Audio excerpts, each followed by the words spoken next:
ladies and gentlemen, we have an incredible guest. We have the one, the only former Congressman Curt Weldon. Now, Curt is a very famous congressman. He was actually he was actually in line to be in charge of the Armed Services Committee. Is that correct?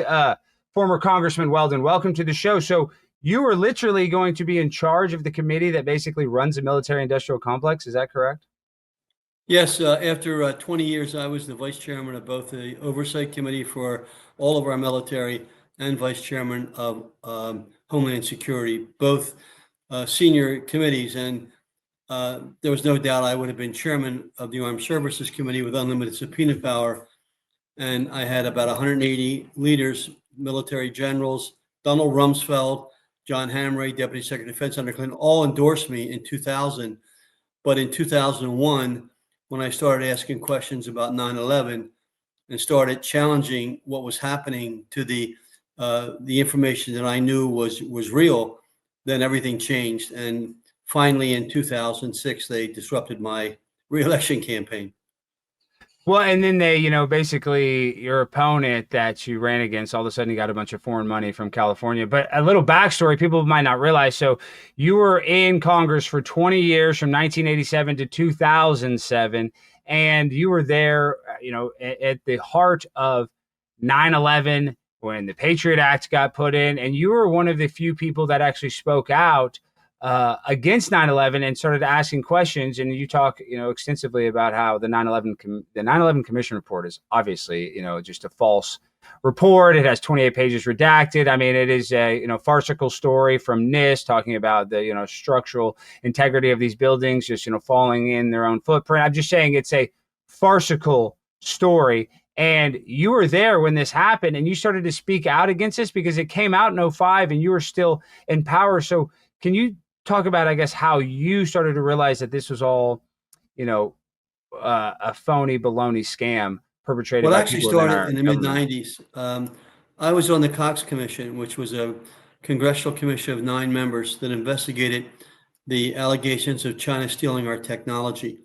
And that was my first understanding of the deep state basically spinning information to Congress that wasn't accurate.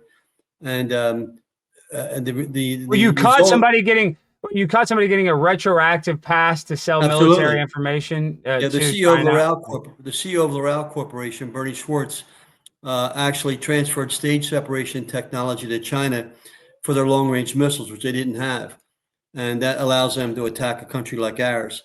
And when they got caught, the Justice Department was about ready to indict Bernie Schwartz, and Sandy Berger, who was Clinton's crony security advisor, arranged a retroactive presidential waiver. So he got approved after they'd already transferred illegally this very sensitive technology. In that same year, Bernie Schwartz became the single biggest donor to the Democrat Party. I put all the donations in the congressional record. People can go back to 1995 and 96 and check the record, and they'll see the donations. It was basically a buyout. I also have the charts that show that in the 96 campaign, the Chinese, they didn't steal our technology. They outsmarted us. And they set up front companies, about 1,000 of them. They network through our own network of companies, and they use money to basically acquire American technology. Those charts I have, and they're available, they're public. They were in a couple of books, and the American people should understand this all started in the 90s under the Clintons. The Clintons are bad people. And I'm a very bipartisan person. Hold on, but let me interrupt real quick because you were just on Tucker Carlson's podcast. It was great. I really encourage everybody to go watch it. I've watched it twice. It's in an hour and a half where, obviously Curt talks about his backstory and how you knew Tucker for a long time. But when you talk to Tucker about, all of this and your backstory, in reality, there's nobody that has a better resume to investigate 9/11 than you, and then they took you out. Why? I mean, I guess, why won't we ever get any sort of transparency when it comes with 9/11? Because like on Tucker, everybody talks about, we hear JFK, we hear, MLK. They talk about all these other documents getting released, aliens, but we're not having anybody mentioning 9/11, which you mentioned Donald Trump even said on the day of the attacks. It seemed like it had to be some sort of controlled demolition with the way that they fell. You're going to get it. And that's been my decision. after 18 years of after having left office, not being able to trust the people in the White House to stand up to the deep state. Imagine Chuck Schumer, the top Democrat in the Senate, coming out and saying on MSNBC, you have to watch when you take on the intelligence agency, 6 ways to Sunday, they'll get you. Now, this is our top elected Democrat in America saying you can't go against the intelligence community. Well, who's in charge? Is it the intelligence agencies or is it the elected people that the people vote for? According to Schumer, he's not in charge. He's a loser. He Yeah, but shouldn't be in Kurt, office. you're much smarter than me. You know that these deep state, these intelligence agencies, they laugh at the president because they get to be career criminals, basically unelected bureaucrats, when the president gets 4 to 8 years max. So they laugh at the president, and they do have more powers than the president. And I That's mean, going to end. That's going to end. And I've offered to help the president. I'm not getting paid by anybody. I don't want any money. This is my offer, especially because of what they did to firefighters. My whole life is devoted to firefighters and the fire service. I grew up in a large family of 9, became a firefighter when I was 16, became a state instructor, firefighter, fire chief. In 1975, I was the assistant chief for the largest fire in America. Killed 28 people, burned out of control. 2 ships collided in my hometown port. I testified before Congress, wrote a book on maritime fire safety. From that day forward, I've been involved in fire and EMS. That's why I formed the Fire Caucus, which became the largest in the Congress.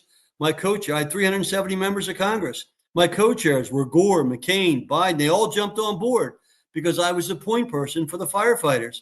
So I went to all the disasters, not to score points or get in my face in the TV, but to learn about what can we do to help these firefighters and responders out.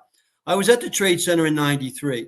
I spent the day down there at Ground Zero in the the garage. original attack. You're talking about the original attack that a The lot of original people attack. forget, you know. Yes. And I did a special order when I got back to the house that night, 11 o'clock at night. I got a call from Mario Cuomo. I never met Mario Cuomo. He called my office phone and he said, Congressman Weldon. I said, yes. He said, I just want to thank you. I watched your speech on C-SPAN. I want to thank you for taking an interest in our firefighters and this attack that occurred. I said, Governor, I'll do everything I can to help you. Because of that, I became good friends with Ray Downey. I'm wearing Ray Downey's jacket. He gave me this jacket. Whenever I go on a program, I wear the jacket of the man who was the chief of all rescue at 9/11. He never should have died. Ray Downey was a Marine, 5 kids. His 2 sons today are firefighters in New York. The one son, Joe Downey, has his father's job. We need to give the truth about 9/11 for people like Ray Downey and his family. Before 9/11 occurred, Ray Downey knew what we needed. And based upon discussions Ray and I had it, we need to have a fusion center of the 33 classified systems of our intelligence. At the same time I was fighting for firefighters, I was the oversight chairman for all military research funding for our R&D for the services, $180 billion a year. And the Army was developing a new capability that was cutting edge. And I saw this and I said, this is what Ray says we need. 2 years before 9/11, at the suggestion of the Deputy Secretary of Defense, John Hamre, I had a meeting in my office, November 4th of 1999, with John Hamre, Deputy Secretary of Defense under Clinton, the Deputy Director of the FBI, Deputy Director of the CIA. And I handed them a proposal to create a national fusion center. All 33 systems, we call it the NOAA, National Operations Analysis Hub. Hamre said, it's a great idea, we need this. I said, I'll get it paid for. The FBI said we support it. And the CIA said we don't need it, we don't want it. That was 2 years before 9/11. Now, the question that has to be asked is, why did the CIA not want that capability? Were they anticipating something was going to occur and they didn't want other agencies to know? Or did they simply not want other agencies to have the capability to prevent disasters like the 93 attack? That's the big question that has to be answered by a presidential commission, not by a congressional commission, a presidential commission.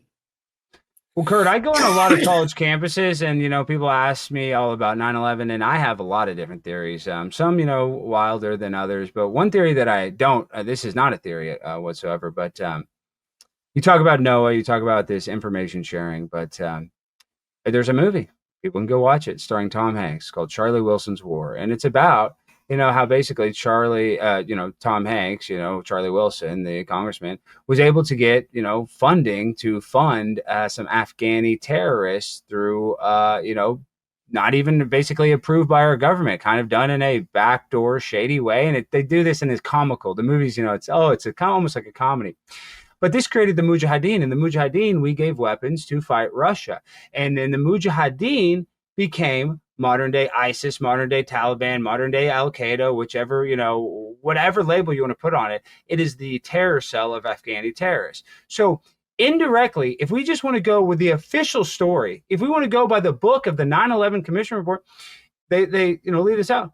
We created Al Qaeda that took down the tower. So even if you don't want to talk about conspiracy at all, even if you don't want to put on your tinfoil hat, you don't want to act like Alex Jones, I don't care how, this is not conspiratorial. You can look this up. So we indirectly created the army that took down the strongest military in the entire world. So why don't we ever hear anybody talking about how we created Osama bin Laden, how we funded Osama bin Laden, and how he was actually an asset for us in the Middle East before we were able to label him the greatest terrorist? Well, that's a good point. In fact, the U.S. intelligence has created other leaders around the world, including people like Saddam Hussein. We use them for our purpose. And then when we're done using them, we create conflict or we create reasons to send our young people to war. In fact, the Al Qaeda you described, the charts that I have in my possession, which I'm the only one that has them, show every Al Qaeda cell in the world. That was identified by the Army's Able Danger Team a year before 9/11. They tried to transfer that information because it identified 5 cells, including the New York cell with Muhammad Atta. They tried to transfer that 3 times to the Justice Department before 9/11. All 3 times, the meetings were canceled. Now, those Able Danger Team members, who are career intel officers, are now coming forward. They're all going to speak, all 5 of them.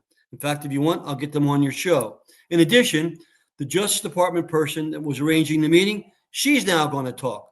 So now we're going to see that there was a deliberate attempt to prevent the information from being transferred that Louis Freeh, former FBI director, said could have prevented 9/11 from ever occurring.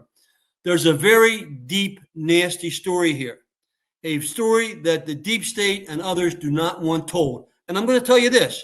There are leaders in both parties that don't want this told. Both parties. That's why I could not become chairman of the committee. It's what John Sununu told me after I was out of office. He said, you're not supposed to take on your own party. I said, John, I didn't pledge allegiance to the Republican Party. I pledged allegiance to the Constitution. And when I took on Clinton and Sandy Berger, you were happy. But when I took on the people around Bush and the things they were doing that were wrong, then you got angry. You said, well, that's why you're not here. I said, well, so be it. That's the role of a member of Congress. They ask the tough questions. There are so many examples now that we know. And see, that's the importance of 9/11. It's only been 20 some years. It's not like the assassinations. We still have all the records. We have all the data, and I'm still alive. And I'm going to feed everything I have to a presidential commission to allow a full and deep understanding with people who are not biased, people who are not controlled by the parties. They come back and tell us what really happened and why did it occur. Well, Curt, how much responsibility, and I'm not saying this as a direct question or as an attack on you, but how much, and this is, let me just, before I ask you this question, why I'm asking it. PNAC, Project for a New American Century, Joe Biden, one of the biggest names, that signed this. And this was basically a document that, identified, I guess, the 9 biggest targets in the Middle East. So this was kind of a document that would help everybody. It wasn't just an American thing. This was a project for a new American century. This was a document, like you said, how we were going to be more, transparent. But what this laid the groundwork for was the Patriot Act, which the Patriot Act is terrible because now they have warrantless search and seizure of our phone, emails. We don't have the Constitution doesn't matter. We lost the Constitution when we signed the Patriot Act. But real quick, this is what I want to ask.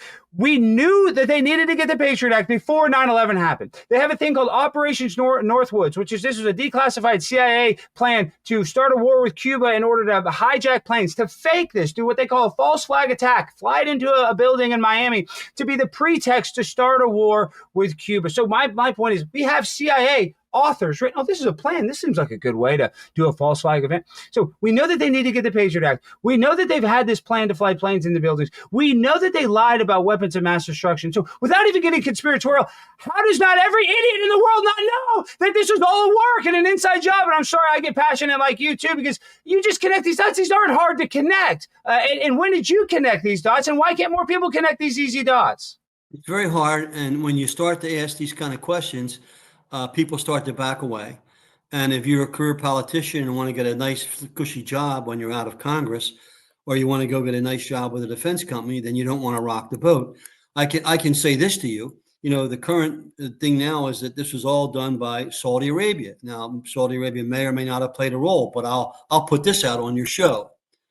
One of the senior FBI leaders of our country told me unequivocally 2 of the attackers at 9/11 were on the payroll of the CIA. 2 of the lead attackers at 9/11 were on the payroll of the CIA. Let them explain that. Why wasn't that given to the American people? Why wasn't that told to Congress? Why weren't we informed? And what were they doing? Why were we paying? If these were Saudis, which they're all claiming they were, why were we paying these Saudis? And what was their role up in New York as a part of 9/11? Now, this wasn't some Johnny on the street telling me this. This is one of our most senior FBI counterintelligence leaders in America telling me that at least 2 of the people that attack us were on the payroll of the CIA.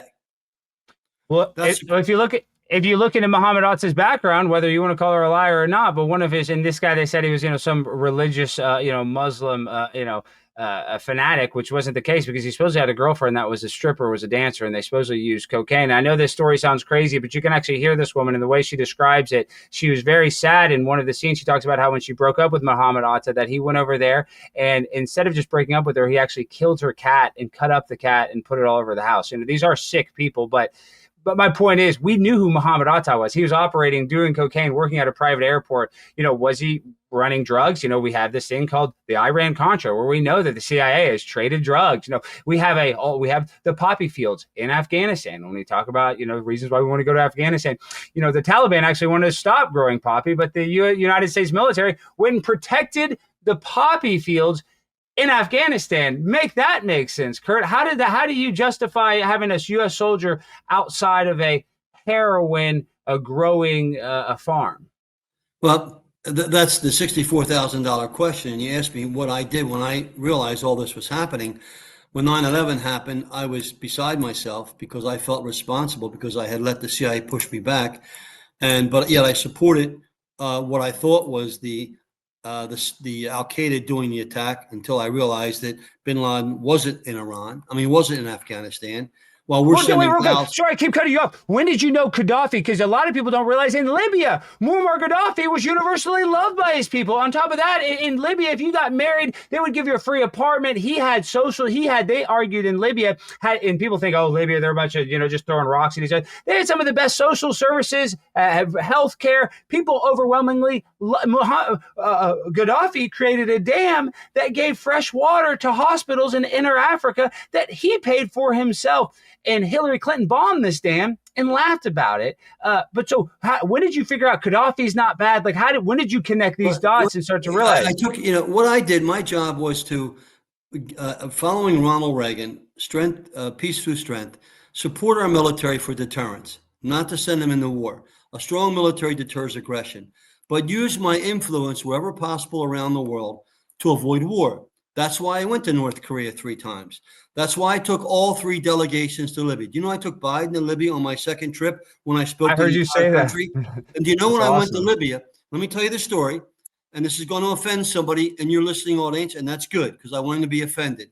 When I went to Libya, I took the first delegation to Libya in 25 years from America. And all my delegations were bipartisan. There were 3 Democrats and 3 Republicans. And the White House didn't want me to go there. But I was taking members to Iraq to visit our troops. And I said, we're going to stop in Libya on the way because Bush has said that Gaddafi wants to give up his weapons of mass destruction. And I want to tell Gaddafi that's a good thing. And we in the Congress support our president in stating that. So I finally got them to approve me dropping off the delegation in Tripoli, taking the plane away and coming back and picking us up. The Libyans, we had no embassy there. They treated us like royalty. They showed us all around. Our last meeting was with Gaddafi himself. But interestingly enough, because you brought up the water, as they were bragging about all the positive things they had done, and Libya was very impressive. We were impressed with the schools, the roads, the hospitals. They showed us this man-made water system. They actually arranged a luncheon for us on the banks of this reservoir where they had been pumping pure water throughout the country. And they had these big 14-foot concrete pipes And so our delegation went over and stood by the pipes. And I said to the Libyans, how did you build these pipes? You've been under sanctions for 25 years. Oh, Congressman, we didn't build those pipes. Well, who did you buy the pipes from? You're under sanctions by the U.S. and Europe. Did you buy the pipe from Russia? No. Did you buy the pipe from China? No. Well, who did you buy the pipe from? Congressman, we bought the pipes from a company called Halliburton. The CEO of Halliburton at that time was Dick Cheney, who became the vice president. Sold them pipes under sanctions. Of course. Do you understand? Yeah. No, I understand. The games we send around the world are wrong. Let's be honest, we're not getting any younger. And if you want to look and feel your best, you need to check out PureHealth Research. They have 45 premium health supplements designed to help with every goal. Whether it's boosting your energy, trimming belly fat, supporting healthy blood sugar, pumping your testosterone up, or even reducing swelling in your legs, PureHealth Research Supplement Store has you covered. Each formula is crafted with natural non-GMO ingredients backed by clinical research and manufactured right here in the United States of America. And here's the best part, guys. PureHealth Research is offering you an exclusive 35% discount. Just go to purehealthresearch.com and use the coupon code ALEX at checkout. With their 365-day money-back guarantee, there's zero risk in trying something new. So why wait? Head on over to purehealthresearch.com and explore their 45 amazing supplements and save 35% before this deal ends with the coupon code ALEX. Don't miss this chance to start the year feeling your best. Okay, so the games we play. And you know Gaddafi did business with Halliburton in order to try to get some goodwill with America. You know, he didn't just hire Halliburton just to hire Halliburton. He was trying, even though the reason why Hillary Clinton took him out is because he wanted to put their, oil industry on the African dinar, and we wanted to keep them on the gold standard. You talk about how they wanted to have a European Union, but an African Union. That's what he wanted. That's what he wanted. He wanted to unify the African nations. He said, "I don't want war, Congressman." Which would have been smart. Which would have been brilliant. That just shows you how smart the guy is. He was very eccentric, very smart. I met him 3 times. We always met in tents. So I left Congress. So 2011, the war starts internally, and I get a call from 2 people from Houston, Texas. One was a former staffer for Joe Biden, a good friend of mine. The other was a former staffer and good friend of George Bush Jr.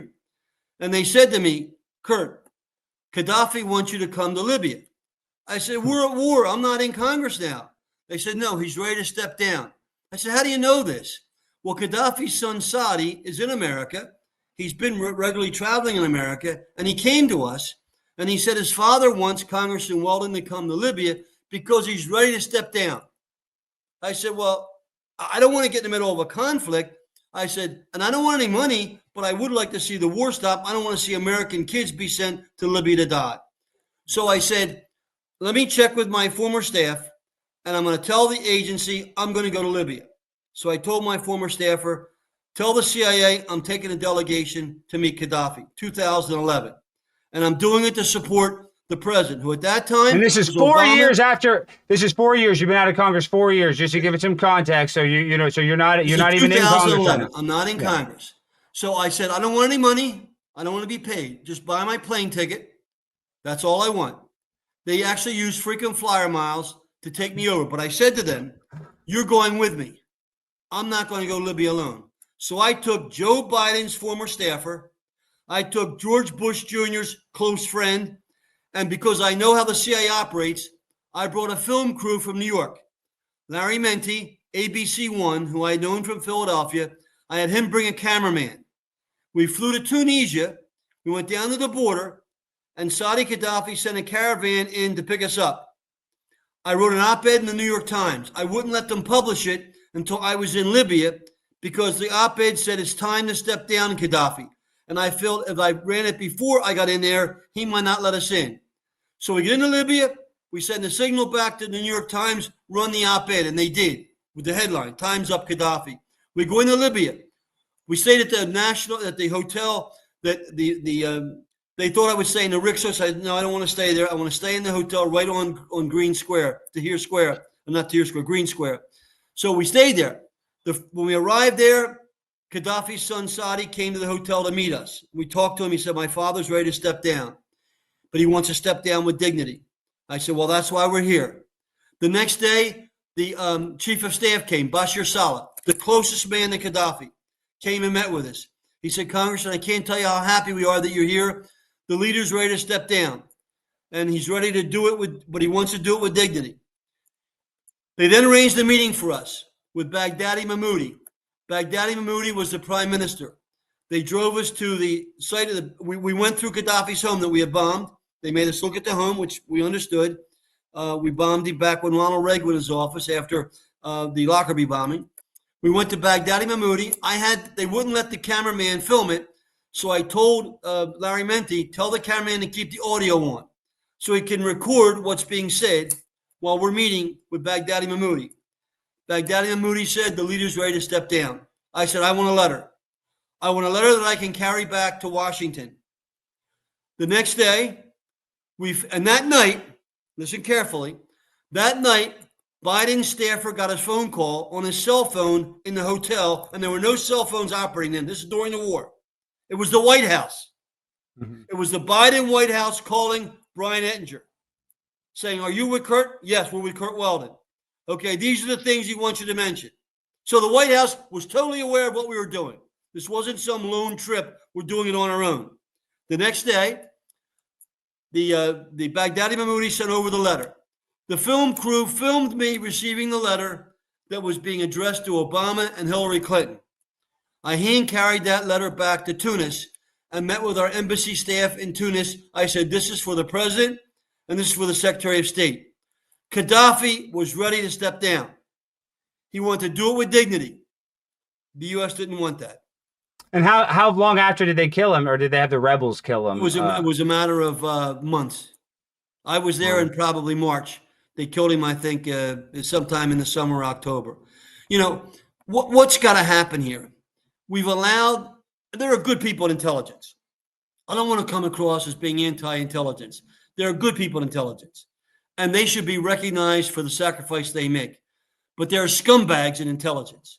Yeah, but Curt, I don't mean to be disrespectful, and I know there's probably intelligence watching this. I'm not trying to be disrespectful to intelligence, but what was the nickname that you called him when you'd meet with him in Washington, D.C.? What did you call them? Roaches? Scumbags? Is that correct? Yeah, they're all scumbags. But I'm saying, didn't you call them roaches? Is that right? I remember on Tucker. So they have a club. They have a club in Washington that used to meet periodically called cockroaches. It was actually a group that they called themselves. And that's not a good nickname. I'm just saying, if you're called cockroaches, I didn't call them that. That was the name. And my staff was aware. And I actually went and met at a couple of their cockroach meetings. These were people that were involved in intelligence, but were concerned about our country. No, it was called the cockroach. It was like Cockroach Society or Cockroach Club. Yeah, it was well known among the staffers. But people that might not understand why it's important, cockroaches, they live under, they live in your house. You don't know. There's always a cockroach around. You don't know what that cockroach is looking at you. That's why they're called but I didn't name them. That's what they called themselves. Yeah. This group was called the cockroaches. Just saying those are bad. I don't like the cockroaches. There might be some cockroaches watching this. I'm just telling you, I don't like you, buddy. I'm sorry. I mean, I don't want you to come after me in retaliation, but I don't like that group. They have a reputation in doing it. But again, I just want to say there are good people that go into intel, and I don't want to cast aspersions on all of them. Yeah. My problem is there are some bad people who have misused their positions. And I would say Brennan and Clapper at the top of the list. What I decided to come out this year is because Trump took away the security clearances, 51 people. I knew many of those 51, and I saw those 51. And when Trump did that, I said, now Trump has told them they have no more security clearance. Now it's safe for me to come out and talk, and I will share what I know with the Trump people. I will share it with Kash Patel. I will share it with the people. And if I give them information that causes those 51 people to have legal problems, then so be it. Because some of the things they did were illegal. Many of the things they did were illegal. Well, let's just be real, though. Let's be real. Congressman, I want to get actually real because all these people, and I love Donald Trump. I love him, love the guy. But all these people, we're going to get transparency. We're not going to get, excuse my language, jack shit. And you know that, Curt. You know that. You know they're going to give us something, and it's going to be a bunch of BS. And I hate to be so. I hope not either. But when it comes to the 9/11 Commission report, that's a joke. First of all, the whole thing's fake, and then they redact 28 pages. So listen, it's so great to have you, but I only have you for a couple more minutes. Can you stay on for a couple more minutes? Sure. Because I want to get dialed in, because we talked about Gaddafi. We have so much, and this is why 9/11 Truth and looking at this, guys, there's a great documentary, Bravo 7, that everybody needs to go watch. There's just tons of information out there if you really want to look, below the surface. You have to actually kind of look below the Wikipedia articles, below what Wikipedia is a bunch of crap. Excuse me. Obviously, yeah. No, of course. And my point is, though, you can actually find out this information and you get into this rabbit hole. So let's just dial in on 9/11 for 1 second. For me, when it comes to, everybody that's a, 9/11 truther, you look at Tower 7, that's like almost just common. Everybody knows about 9/11. But this is what I want to ask you. When it comes to Condoleezza Rice and George Bush, even though he got to do this with Dick Cheney behind closed doors, when they got to talk about, how much they knew about it, they say this is the official story. Once again, we're not 9/11. Condoleezza Rice and George Bush were both warned by the intelligence agency that there's this guy in a cave that's, doing a plan to fly planes into buildings. So whether you want to be a conspiracy theorist or not, I say that is just insubordination or, derelict of duties, however, whatever the military, code word is for not doing your job correctly. I think they're definitely guilty of that. No conspiracy whatsoever. But in your opinion, are they patsies? Is Condoleezza Rice a patsy? Is George Bush a patsy, in your opinion? Even though they're warned about it, how much responsibility do they bear for not taking those warnings serious enough? Well, they're responsible for ending my career. It wasn't the FBI or the CIA. The enablers were Condoleezza Rice, Donald Rumsfeld, George Bush, and Dick Cheney. I met with Seymour Hersh at the request of Dennis Kucinich 5 years ago.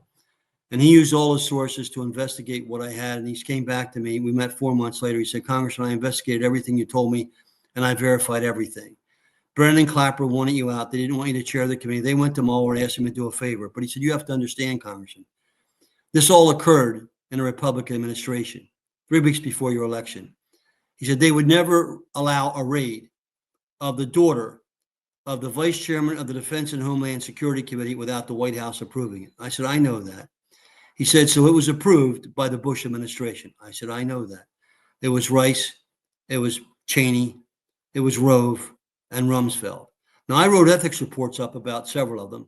Those are in the file from 2005.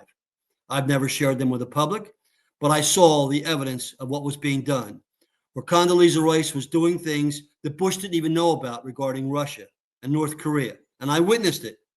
I saw Karl Rove with a stupid act that he did. When I mentioned it, I suggested that Jim Woolsey might be, or that Bob Dole might be a good lobbyist for a company in Florida. And Karl Rove's only concern was that Bob Dole's partner was Ann Richards. It wasn't about the security of our country.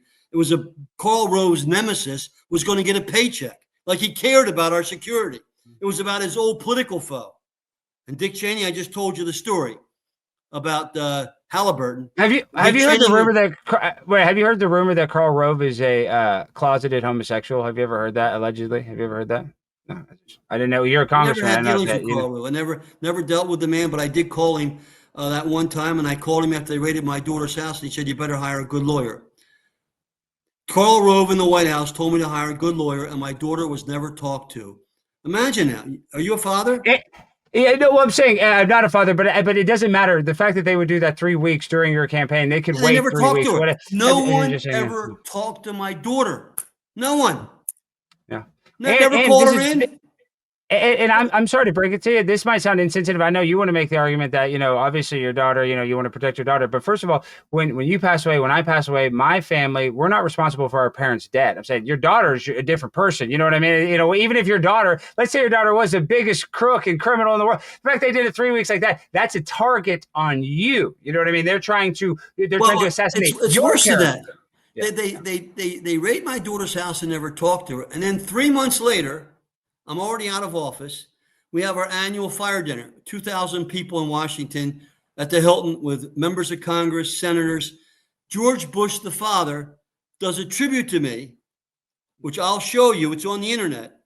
And he says publicly, Congressman Weldon, the reason all these people have been here every year for 20 years is you.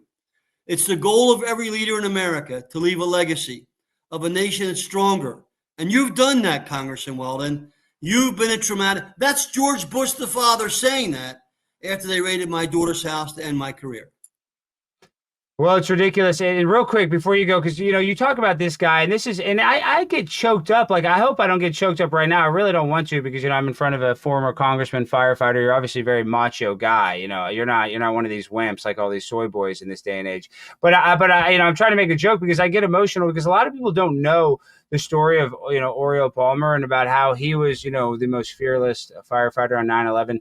That he actually fixed an elevator shaft. I want to play a little bit of it, and was the only firefighter to actually make it to the the crash site of the 78th floor, the entrance point of the airplane, and he did it of carrying 60 pounds of gear. So let's just with his watch crew. this. This is the whole story of 9/11. This is why 9/11 is a false lie. Listen to Oriel Palmer.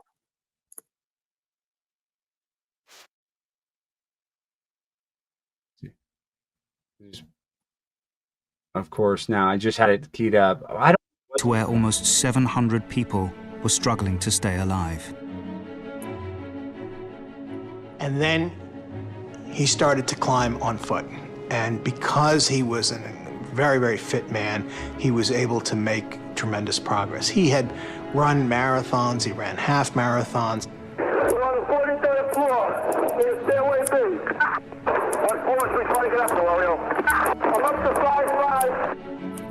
He went 12 floors in 10 minutes, wearing all the bunker gear, which had 50 or 60 pounds. We're going to have to hook it. I'm on 69 now, so we need a higher bank,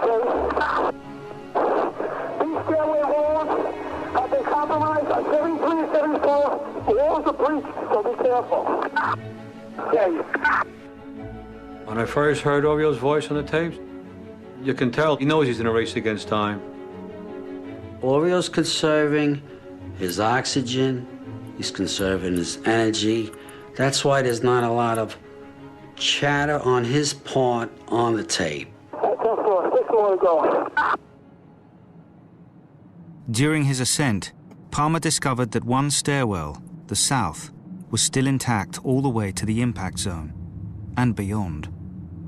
For the hundreds trapped there, this stairwell could have been an escape route. What stair are you in, Oriel? South stairway, South tower. The 78th floor in the South Tower was the bridge point between living and the dead. It was a transfer spot in the elevator system, and a lot of people had mass there. And when the second plane hit, a lot of them were killed outright, a lot of them were injured and waiting for help. And Oriel Palmer was rising and racing to that point to get to them. We got tanks. I saw in the pockets of fire.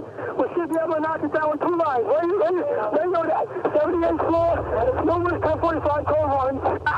478.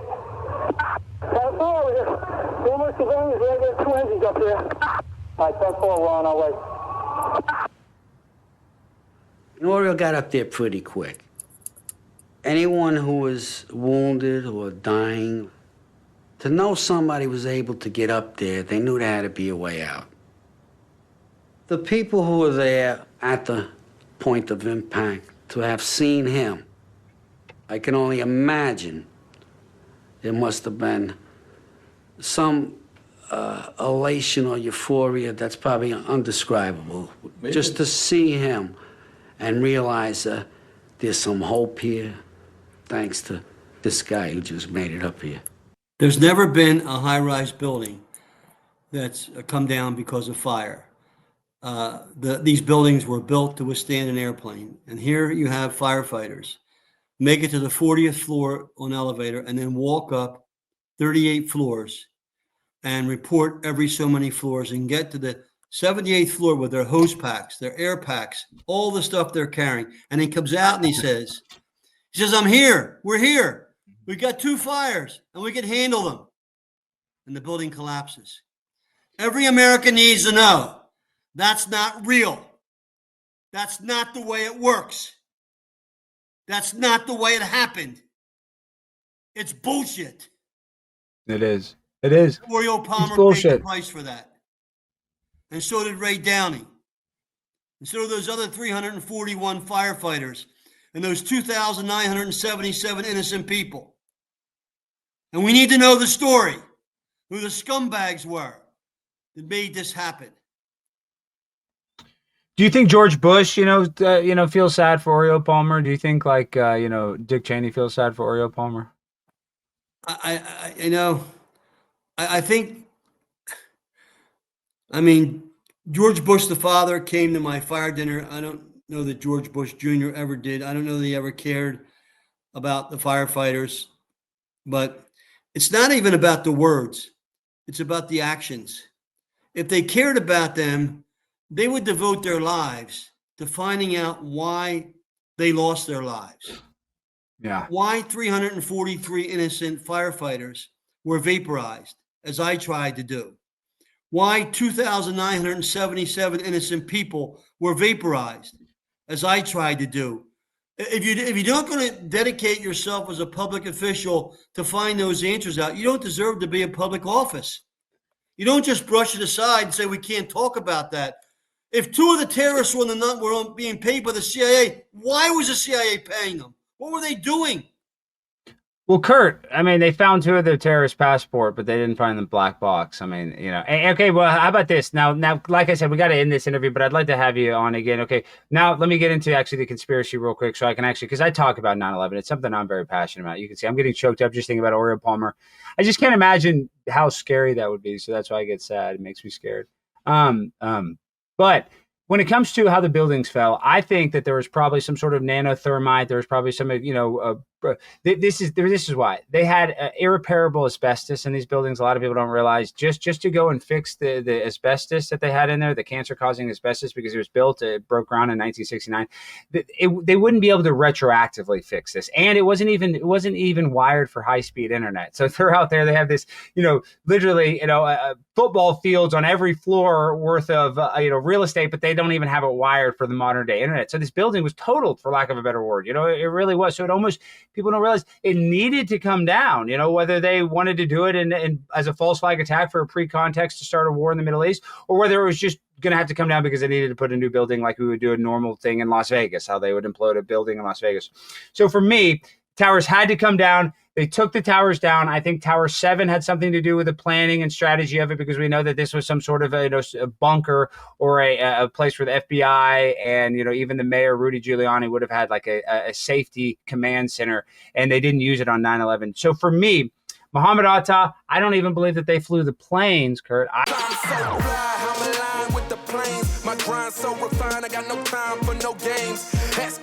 The planes, which they didn't give us any other than 3 frames of the Pentagon, and I fly every weekend, a Boeing 737, a pilot, these pilots, the whole plane's basically flown by autopilot. A pilot does have control, but these pilots, as soon as you start tilting, a Boeing, a plane, those planes don't do the sort of almost the commercial theatrics of the story that they told us when it came to, not just in Shanksville, the plane just, pushing a car down, but in the Pentagon, that one is just laughable. There's no way that a guy that didn't even train to land a plane would have been able to do that maneuver in that large of an airplane. Seasoned pilots as they can do. So I feel like that these planes had some sort of backdoor technology, the same technology that they use on intercontinental ballistic missiles, or the same technology that they use on a drone. They've had this for a long time. I do believe that they have backdoors on an airplane.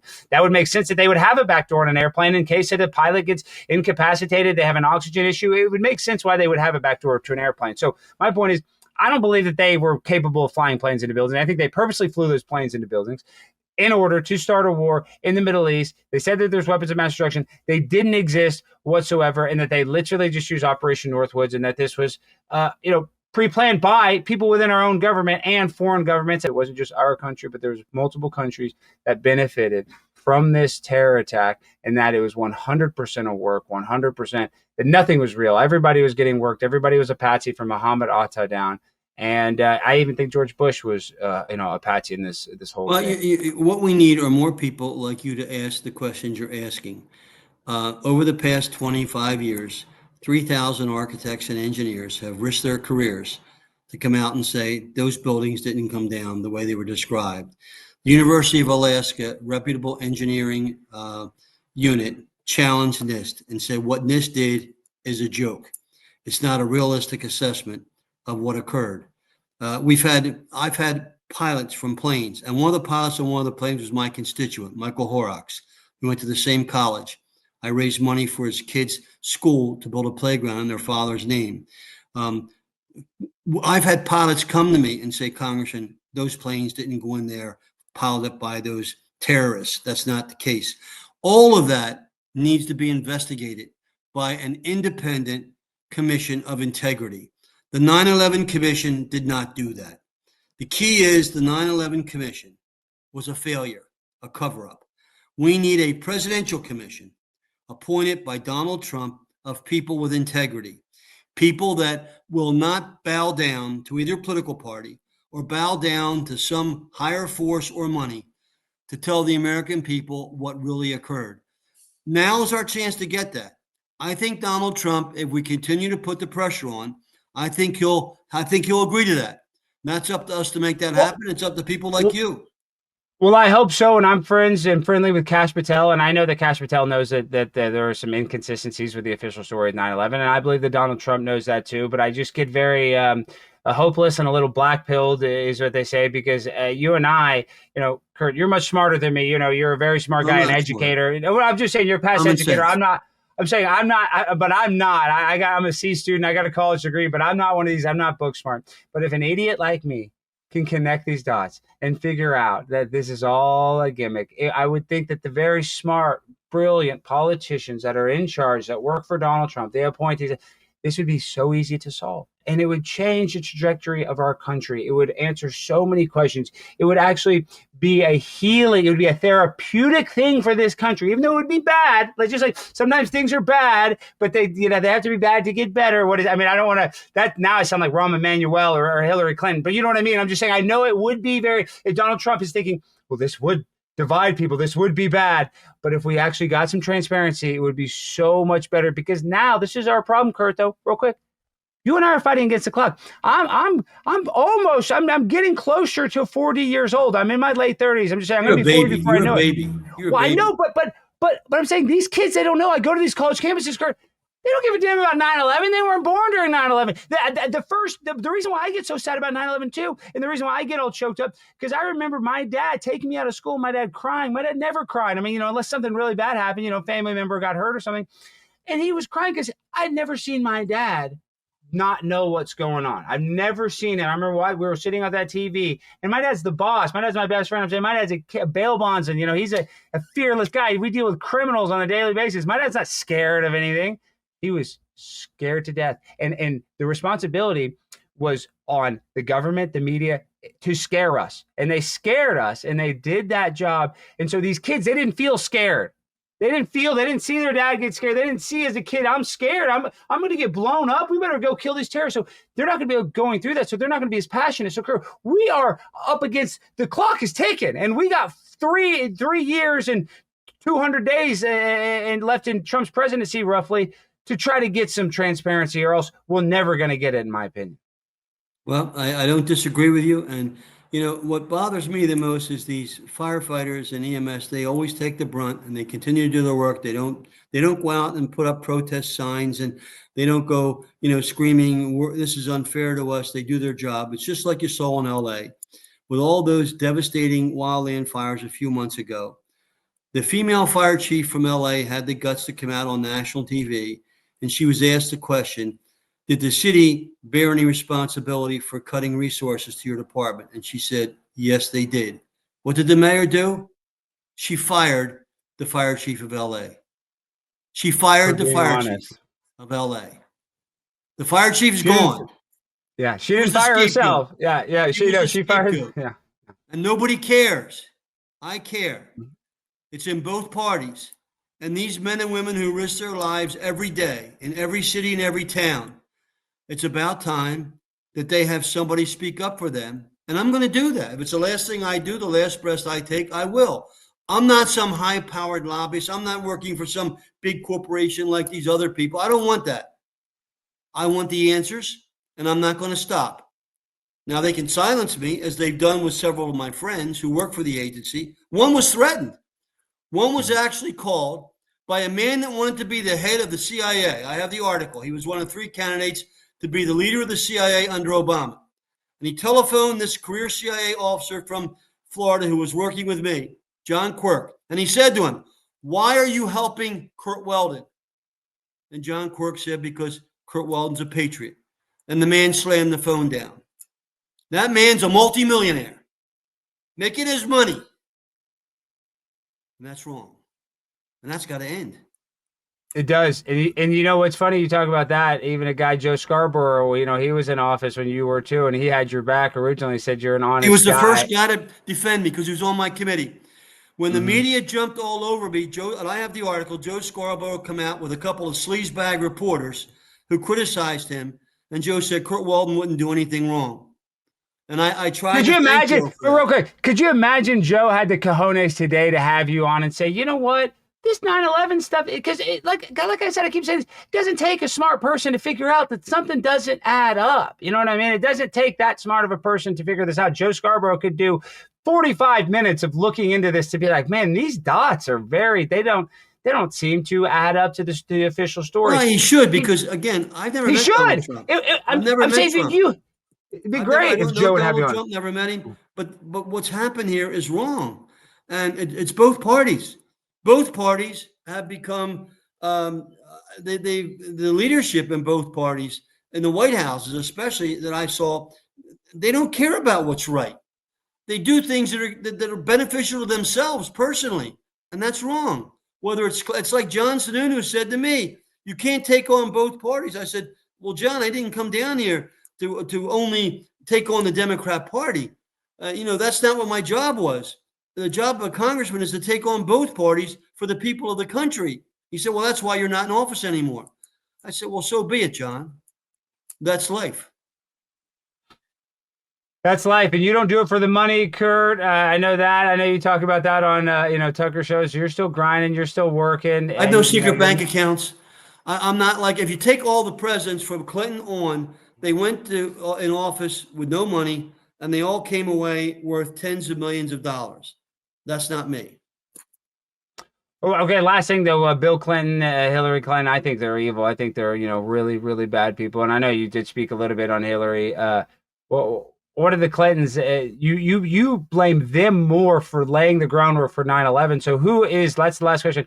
I guess it's hard to put it this way, but who is more to blame? The Clinton administration for 9/11, in your opinion, or the Bush administration? And I know you probably have more heat with the Bush administration because that was the one that actually took you out while you were in office. But which one bears more responsibility for the terror attacks that happened on September 11th, 2001? I think both administrations were complicit in empowering the bad actors in the deep state that none of us are able to identify, because they get away with doing bad things and the public doesn't even know who they are. And that was both administrations. That was the Clintons and that was the Bush 43s. Under them, they all profited. They all made money. They're all happy and successful today. And the country's got wars. I don't, real quick, I don't think Hillary Clinton's a happy person. I'm barely happy. You're probably barely happy. I really doubt that Hillary Clinton goes to bed at night, fully happy. What offended me with Hillary Clinton was what she did with Donald Trump blaming him for Russia. When I can give you a copy of the front cover of Time magazine from the summer of 1996, which has a picture of Boris Yeltsin on it. And the headline is Bill Clinton's secret plan to send U.S. officials to Moscow to run Yeltsin's re-election campaign. The Clintons ran Yeltsin's re-election campaign. He would have lost. He was a corrupt drunk because we were siphoning money out of Russia. So while the Clintons were running Yeltsin's re-election campaign to keep him in office, and his daughter Tatiana is the biggest crook in Russia today. Tatiana, you're saying Boris Yeltsin was that big of a drunk, though he couldn't have even won on his own. That he had the American his popularity was down to 20%. The Clintons went in and rescued him because you know why? He was their president. He was the Clintons' president. I investigated the rumors of the Bank of New York stealing money out of Russia that was supposed to go. The Justice Department indicted Bank of New York officials for $5 billion. It was much more than that. We were siphoning money out with the cooperation of Yeltsin. And when Putin went into office, The first act he had to take before Yeltsin would approve him succeeding him was to grant blanket immunity for life to Tatiana Dychenko, his daughter, so she could never be arrested. Yeah. Look at what the Clintons did. Hillary did a $20 billion nuclear deal with Russia. Bill Clinton gave speeches to the mayor of Moscow, Lushkov's wife, and got $500,000 a pop. And Hillary Clinton is going to talk about Donald Trump, which was all a big setup. They're phonies. They and are. The media won't touch it. And Bill Clinton, I mean, yeah, they don't touch it. Bill Clinton's on the Lolita Express 26 times. He's not going there to hang out with, he's not. He's going there to do something nefarious. Okay, well, Curt, thank you for giving us an hour. Thank you, and it's good to talk to you.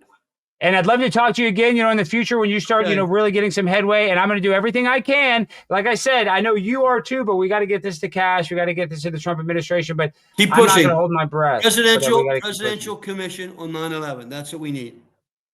All right, Curt, before you go, how can people find you and support you? Curt at CurtWeldon.com. And if they want a copy of the film, they text me. I'll get them a copy of the Bravo 7 film, which was produced not by Hollywood, but by Firefighters. And you got a Hollywood movie coming out. So tell me that. Hollywood's not touching your movie. There's a producer working on and all the proceeds of that Hollywood movie are going to go to Firefighters. It's supposed to come out next year. It's based on my book of how I organized all the firefighters in America. And I'm proud of that. I'm working on an agenda for the firefighters.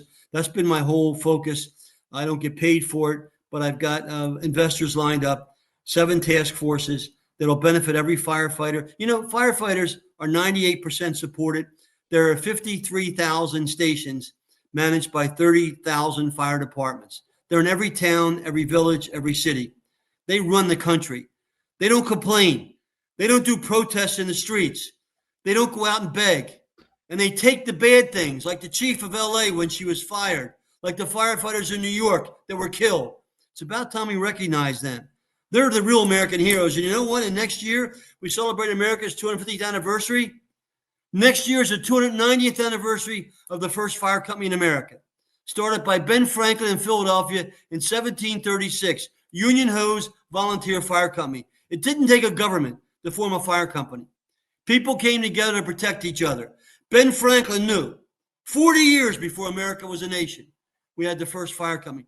Now there are 50,000 stations around the country. My goal is to rise those people up because they're the people we can trust to manage our nation.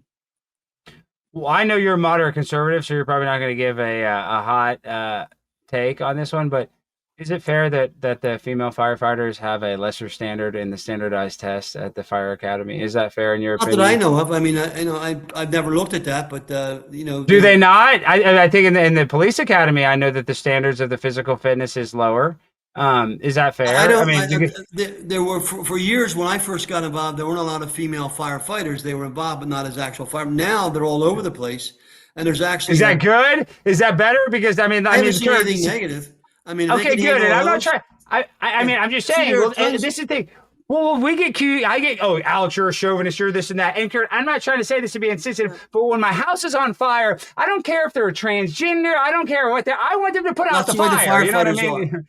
They're not going to ask you if you're in a trapped car that's on fire, or they're not going to stop at the front door and say, "Hey, are you transgender? Are you from the Middle East? Are you Jewish? Are you Muslim?" Because we're not going to come in. They don't care. They're going to risk their life to save your life, regardless of who you are. And that's what they all do. And that's why a guy like Oriole Palmer and Ray Downey, we can't let just die trying to save others that he never met. Oriole Palmer never really knew any of those people in that tower. But he got up to the 78th floor, climbed out with his hose on the back and his air pack with his crew. And he said you can hear it on the radio, "We're here. We've got 2 fires. We can handle them." Now he's a professional firefighter.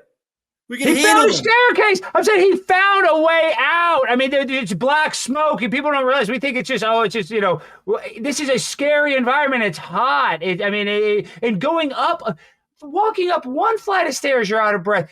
From the 40th floor to the 7th, that's 40 flights of stairs. I mean, and he's handling it because that's what firefighters do.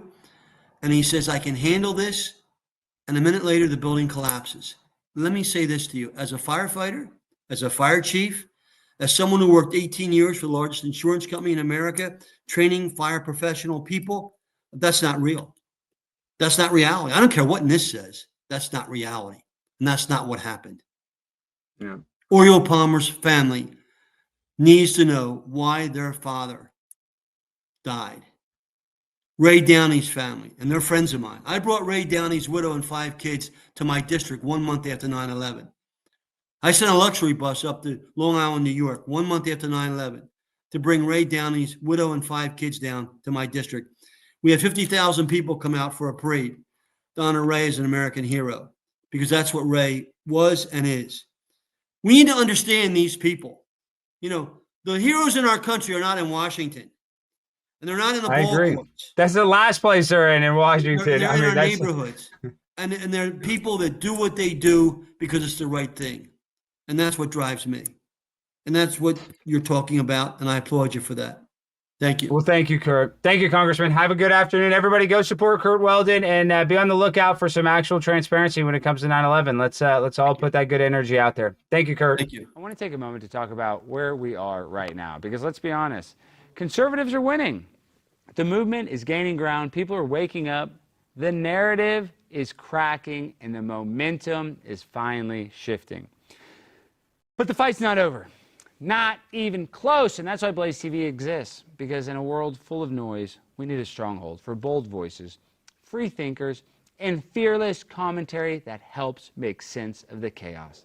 At Blaze TV, we built a home for some of the strongest, smartest voices in conservative media, people who tell it like it is, that ask the tough questions the mainstream media won't even touch, and aren't afraid to challenge the narrative.